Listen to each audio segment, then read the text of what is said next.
ಮಂಡ್ಯದಲ್ಲಿ ಶಾಲಾ ಮಕ್ಕಳಿಗೆ ಮೊಟ್ಟೆ ವಿತರಣೆಗೆ ವಿರೋಧ ವ್ಯಕ್ತ ಆಗ್ತಾ ಇದೆ. ಗ್ರಾಮಸ್ಥರ ವಿರೋಧದ ನಡುವೆಯೇ ಈ ವಿಚಾರವಾಗಿ ಭಿನ್ನಮತ ಸೃಷ್ಟಿಯಾಗಿದೆ.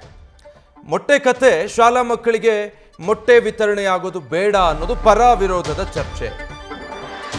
ಮೊಟ್ಟೆ ಕೊಟ್ರೆ ಶಾಲೆ ಬಿಡಿಸ್ತೀವಿ ಅಂತ ಹಲವು ಪೋಷಕರು ಹೇಳ್ತಿದ್ದಾರೆ.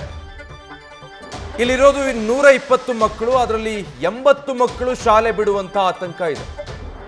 ಯಾಕೆ? ಏನಿದು ಮೊಟ್ಟೆ ಕತೆ? ಒಂದು ವೇಳೆ ನೀವೇನಾದರೂ ಶಾಲೆಯಲ್ಲಿ ಮಕ್ಕಳಿಗೆ ಮೊಟ್ಟೆ ವಿತರಣೆ ಮಾಡಿದ್ರೆ ನಾವು ಮಕ್ಕಳನ್ನ ಶಾಲೆನೇ ಬಿಡಿಸ್ಬಿಡ್ತೀವಿ ಅಂತ ಬಹಳಷ್ಟು ಪೋಷಕರು ಹೇಳ್ತಿದ್ದಾರೆ. ಒಂದು ಮೊಟ್ಟೆ ಕತೆ ಇದು.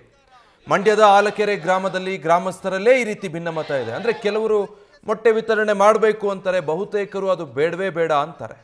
ಸರ್ಕಾರಿ ಶಾಲಾ ಮಕ್ಕಳಿಗೆ ಮೊಟ್ಟೆ ವಿತರಿಸುವಂಥ ಇಲಾಖೆಯ ಕ್ರಮಕ್ಕೆ ಸಂಬಂಧಪಟ್ಟ ಹಾಗೆ ಈ ಭಿನ್ನಮತ ಏರ್ಪಟ್ಟಿರೋದು. ಇದಕ್ಕೆ ಕಾರಣ ಶಾಲೆ ಪಕ್ಕದಲ್ಲಿರುವಂಥ ವೀರಭದ್ರೇಶ್ವರ ಸ್ವಾಮಿ ದೇವಸ್ಥಾನ. ಶಾಲೆ ಪಕ್ಕದಲ್ಲೇ ವೀರಭದ್ರೇಶ್ವರ ಸ್ವಾಮಿ ದೇವಸ್ಥಾನ ಇದೆ.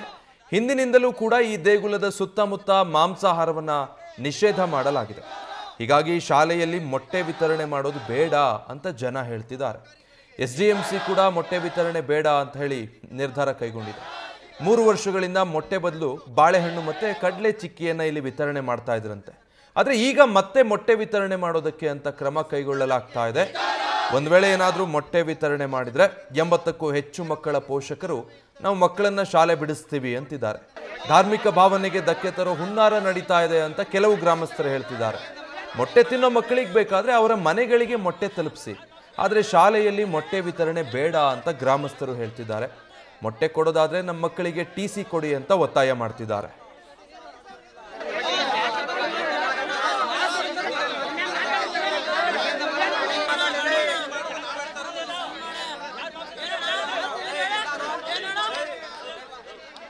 ಇದಕ್ಕೆ ಸಂಬಂಧಪಟ್ಟ ಹಾಗೆ ನಮ್ಮ ಪ್ರತಿನಿಧಿ ನಂದೀಶ್ ಸ್ಥಳದಿಂದ ಗ್ರೌಂಡ್ ರಿಪೋರ್ಟ್ ಕೊಟ್ಟಿದ್ದಾರೆ, ನೋಡಿ. ಮಕ್ಕಳು ಅಪೌಷ್ಟಿಕತೆಯಿಂದ ಬಳಲಬಾರದು ಎಂಬ ನಿಟ್ಟಿನಲ್ಲಿ ರಾಜ್ಯ ಸರ್ಕಾರ ಬಿಸಿಯೂಟದ ಜೊತೆ ಮೊಟ್ಟೆ ಕೊಡುವಂತಹ ಕೆಲಸಕ್ಕೂ ಕೂಡ ಮುಂದಾಗ್ತಾ ಇದೆ. ಆದರೆ ಮಂಡ್ಯದ ಆಲಕೆರೆ ಗ್ರಾಮದಲ್ಲಿ ಇದು ವಿವಾದವಾಗಿ ಮಾರ್ಪಟ್ಟಿರುವಂಥದ್ದು. ಒಂದು ಕಡೆ ಒಂದು ಗುಂಪು ಮಕ್ಕಳಿಗೆ ಮೊಟ್ಟೆಯನ್ನು ಕೊಡುವಂಥದ್ದು ಬೇಡ ಅಂತ ಹೇಳಿದ್ರೆ, ಮತ್ತೊಂದಷ್ಟು ಮಂದಿ ಕೆಲವು ಮಂದಿ ನಮಗೆ ಮೊಟ್ಟೆ ಕೊಡಿ ಎಂಬ ನಿಟ್ಟಿನಲ್ಲಿ ಒಂದು ವಾದವನ್ನು ಮಾಡ್ತಾ ಇರುವಂಥದ್ದು. ಸದ್ಯ ಗ್ರಾಮಸ್ಥರಿದ್ದಾರೆ, ನೇರವಾಗಿ ಮಾತಾಡಿಸ್ತೀನಿ ಯಾಕೆ ವಿರೋಧ ಅಂತ. ಸರ್, ಈಗ ಮೊಟ್ಟೆ ವಿತರಣೆ ಮಾಡ್ತಾ ಇದೆ, ಯಾಕೆ ನಿಮ್ಮ ಶಾಲೆಯಲ್ಲಿ ಮಕ್ಕಳುಗಳಿಗೆ ಮೊಟ್ಟೆ ಕೊಡಬಾರ್ದು ಅಂತ ವಿವಾದ ಯಾಕೆ ಅಂತ? ಸರ್, ಇದೊಂದು ಐತಿಹಾಸಿಕವಾದಂಥ ಗ್ರಾಮ. ಆಲಕೆರೆ ಇದು ಧಾರ್ಮಿಕವಾದಂಥ ಸ್ಥಳ. ಶ್ರೀ ವೀರಭದ್ರ ಸ್ವಾಮಿ ದೇವಸ್ಥಾನ ಇದೆ. ಹಾಗಾಗಿ ಇಲ್ಲಿ ನಾವು ಶಾಲೆಯಲ್ಲೂ ಒಂದು ಚಿಕ್ಕದಾಗಿ ಒಂದು ಸರಸ್ವತಿ ದೇವರನ್ನ ಪ್ರತಿಷ್ಠಾಪನೆ ಮಾಡಿದ್ವಿ. ಇಲ್ಲಿವರೆಗೂ ಮೊಟ್ಟೆ ಕೊಟ್ಟಿಲ್ಲ. ಬಟ್ 2 ವರ್ಷದ ಹಿಂದೆನೇ ಇದೊಂದು ಕಾರ್ಯರೂಪಕ್ಕೆ ತರಬೇಕು ಅಂತ ಎಲ್ಲ ಇದು ಮಾಡಿದರು. SDMC ಅವರು ಮತ್ತು ಎಲ್ಲ ಗ್ರಾಮಸ್ಥರು ಸೇರಿ ಬೇಡಿ, ಆಲಕೆರೆ ಒಂದು ಧಾರ್ಮಿಕವಾದಂಥ ಸ್ಥಳ ಆಗಿರೋದ್ರಿಂದ ಯಾರೋ ಒಂದು 5 ಜನ 6 ಜನ ಮಕ್ಕಳಿಗೇನೋ ಕೊಡೋದ್ರಿಂದ ಏನೋ ಇದಾಗಲ್ಲ, ಬೇಡಿ ಅನ್ನುವಂಥ ಉದ್ದೇಶ ಇಟ್ಕೊಂಡು ಮೊಟ್ಟೆನ ರೆಗ್ಯುಲೇಷನ್ ಮಾಡಿ BO ಹತ್ರ ಇದು ಮಾಡಿದ್ರು, ಮನವಿ ಮಾಡಿದ್ರು. ಅಲ್ಲ, ಮಕ್ಕಳುಗಳ ವಿದ್ಯಾಭ್ಯಾಸಕ್ಕೆ ತೊಂದರೆ ಆಗಲ್ವಾ? ಬೇರೆ ಕಡೆ ಸೇರಿಸಿ ಎಜುಕೇಶನ್ ಕೊಡಿಸ್ತೀವಲ್ಲ, ಬೇರೆ ಸ್ಕೂಲ್ಗಳಿಗೆ ಸೇರಿಸ್ತೀವಿ, ಧಾರ್ಮಿಕ ಭಾವನೆಗೆ ಧಕ್ಕೆ ಬರ್ತದೆ ಅಂತ ಇಲ್ಲಿ ಮೊಟ್ಟೆ ಕೊಡೋದು ಬೇಡ ಅಂತ ಹೇಳಿಕೆ ಕೊಟ್ಟಿದ್ದೀವಿ. ಅವರು ನಮಗೆ ಬೆಲೆ ಕೊಡಲಿಲ್ಲ ಅಂದದಕ್ಕೆ ನಾವು TCಗೆ ಅರ್ಜಿ ಸಲ್ಲಿಸಿದ್ದೀವಿ ಬೆಳಿಗ್ಗೆನೆ. ಒಂದಷ್ಟು ಜನರ ವಾದ ಅಂದರೆ ಮೊಟ್ಟೆ ಬೇಡ ಎಂಬ ನಿಟ್ಟಿನಲ್ಲೂ ಕೂಡ ಹೇಳ್ತಾ ಇರುವಂಥದ್ದು. ಇನ್ನೊಂದಷ್ಟು ಮಂದಿ ಮೊಟ್ಟೆ ಕೊಡಲಿ ಎಂಬ ನಿಟ್ಟಿನಲ್ಲೂ ಕೂಡ ಹೇಳಿಕೆಗಳನ್ನ ಕೊಡ್ತಾ ಇರುವಂಥದ್ದು. ನೇರ ಅವ್ರನ್ನ ಮಾತನಾಡ್ತೀನಿ.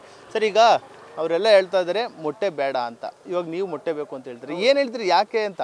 ಸರ್, ಇವಾಗ ಸರ್ಕಾರ ರೂಲ್ಸ್ ಮಾಡಿರೋದೇನು, ಸಿದ್ದರಾಮಯ್ಯ ಸರ್ಕಾರ ಮಕ್ಕಳಿಗೆ ಅಪೌಷ್ಟಿಕತೆ ಇರ್ತದೆ, ಪೌಷ್ಟಿಕಾಂಶ ತುಂಬೋಕ್ಕೆ ಸಿದ್ದರಾಮಯ್ಯ ಸರ್ಕಾರ ಮೊಟ್ಟೆ ಕೊಡಿ ಅಂತ ಹೇಳಿರೋದು. ಮೊಟ್ಟೆ ಕೊಡಬೇಡ ಅನ್ನೋಕೆ ಇವ್ರು ಯಾರು? ಸರ್ಕಾರನೇ ಹೇಳೋರು. ಇವಾಗ ಸರ್ಕಾರಕ್ಕಿಂತ ಇವ್ರು ಹೆಚ್ಚಾ? ಏನಿಲ್ಲ. ಕಾನೂನು ಮುಂದೆ ಯಾರು ಏನಿಲ್ಲ. ಅವ್ರು ಏನು ಪ್ರೊಸೀಜರ್ ಮಾಡಿರ್ತಾರೆ ಅದರಂತೆ ಕೊಡಬೇಕು. ಸರ್, ನೀವೇನು ಹೇಳ್ತೀರಾ ಸರ್? ಸರ್, ಇದ್ರ ಬಗ್ಗೆ ಆಗಲೇ ಒಂದು ವಾರದಿಂದ ಚರ್ಚೆ ಆಗಿದೆ ಮೊಟ್ಟೆ ವಿತರಣೆ ಬಗ್ಗೆ. ಇದಕ್ಕಾಗಲೇ ನಾವು ಜಿಲ್ಲಾಧಿಕಾರಿಗಳಿಗೆ ಮನವಿ ಸಹ ಕೊಟ್ಟಿದ್ದೀವಿ. ಮತ್ತು ಮಕ್ಕಳು ಇಲ್ಲಿರುವಂಥ ಮಕ್ಕಳು 43 ಜನ ಮಕ್ಕಳು ಈಗಾಗಲೇ ಒಪ್ಪಿಗೆ ಪತ್ರ ನೀಡಿದ್ದಾರೆ. ಇದನ್ನು ಗೌಪ್ಯವಾಗಿ ಸರ್ಕಾರಕ್ಕೆ ಆದೇಶ ಹಾಕಬೇಕಾದದ್ದು ಕರ್ತವ್ಯ ಮುಖ್ಯ ಶಿಕ್ಷಕರದು.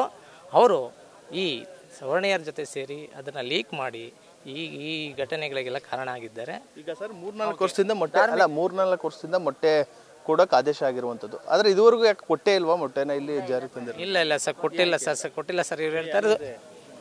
ಇವ್ರು ಹೇಳ್ತಾರೆ ಸರ್ ಧಾರ್ಮಿಕ ಹಕ್ಕುಗಳಿಗೆ ಹಕ್ಕುಗಳಿಗೆ, ಧಾರ್ಮಿಕ ಹಕ್ಕುಗಳಿಗೆ ದೇವಸ್ಥಾನ ಇದೆ ಅದಕ್ಕೆ ಅಪಮಾನ ಆಗುತ್ತೆ ಅಂತ ಇಲ್ಲ ಸರ್. ಅದಕ್ಕೂ ಇದಕ್ಕೂ ಸಂಬಂಧ ಇಲ್ಲ, ಯಾವುದೇ ಕಾರಣಕ್ಕೂ ಸಂಬಂಧ ಇಲ್ಲ. ಯಾಕೆಂದರೆ ದೇವಸ್ಥಾನ ಇರೋದು ಮತ್ತು ಈ ಶಾಲೆ ಇರೋದು 450 ಮೀಟ್ರ್ಗಿಂತ ದೂರ ಇದೆ. ಮತ್ತು ಆ ದೇವಸ್ಥಾನದ ಸುತ್ತಮುತ್ತಲೂ ಸಹ ಮೊಟ್ಟೆ ಬೇಯಿಸುವಂಥ ಅವ್ರವ್ರ ಮನೆಯಲ್ಲೇ ಬೇಯಿಸ್ತಾರೆ. ಅದರಿಂದ ಅಪಚಾರ ಏನೂ ಇಲ್ಲ.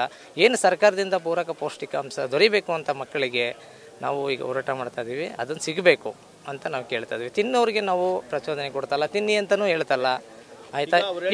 ಮನೆಗೆ ತಗೊಂಡು ಹೋಗ್ಲಿ ಬೇಕಾದ್ರೆ ಪೋಷಕರು ಮನೆಗೆ ತಗೊಂಡು ಹೋಗೋದು ಸರ್ಕಾರದಲ್ಲಿ ಇಲ್ಲ, ಅದು ವಿತರಣೆ ಇಲ್ಲ, ಮನೆಗೆ ಮಕ್ಕಳಿಗೆ ಕೊಡುವಂಥದ್ದಿಲ್ಲ. ಏಕೆಂದರೆ ಮಕ್ಕಳಿಗೆ ಅವ್ರ ಪೌಷ್ಟಿಕಾಂಶ ದೊರಕಿದೆಯಾ, ಬೇರೆ ದೊರಕುತ್ತೆ, ಅದರಲ್ಲಿ ಲೋಪಗಳು ಉಂಟಾಗುತ್ತೆ.